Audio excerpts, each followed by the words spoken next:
Hello everyone, good morning, and good afternoon, good evening.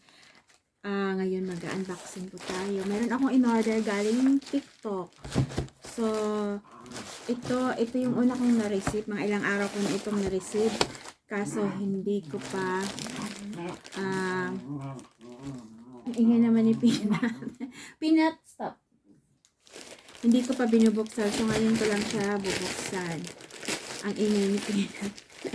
Kailan ako nag-umpisa sa kanya siya nag-ingay. So, it's this one. Microphone. Kasi yung isa kong mic,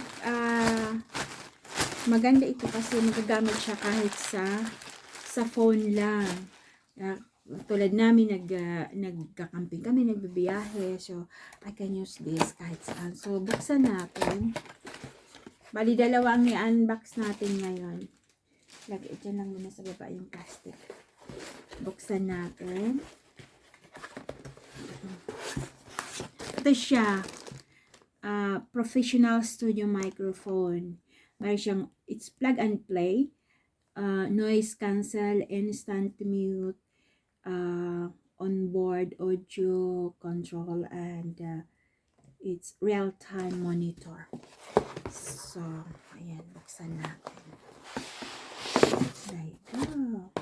So, ang nasa loob, wala na yan sa loob. Ang nasa loob ay, of course, yung instruction niya. Ayan. So, nandito na yung instruction. And then, ito na ang da-da-da-da!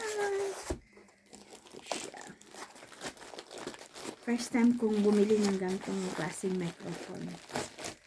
Yung microphone na ginagamit ko pag nagla-live ako sa TikTok ay ano yun, yung galing pa yun sa kaibigan ko, binigay niya sa akin.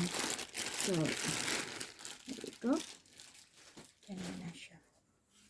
So, ito yung actual na microphone.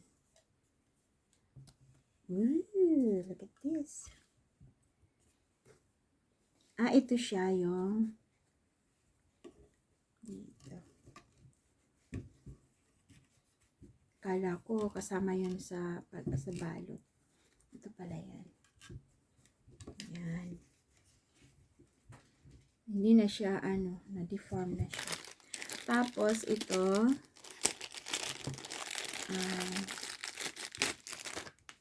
dito. I-testing natin. So, ngayon, walang microphone. Yung ito, walang microphone. Tapos, ngayon, i-testing natin. Paano kaya? Kailangan pa ba ito i-charge? Hindi ko pa kasi nababasa yung instruction. So, ito. Ito siya.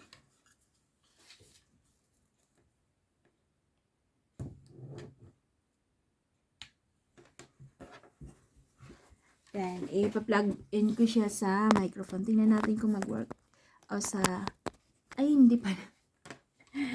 Ano pala ito eh. Hindi pala siya pwede. So,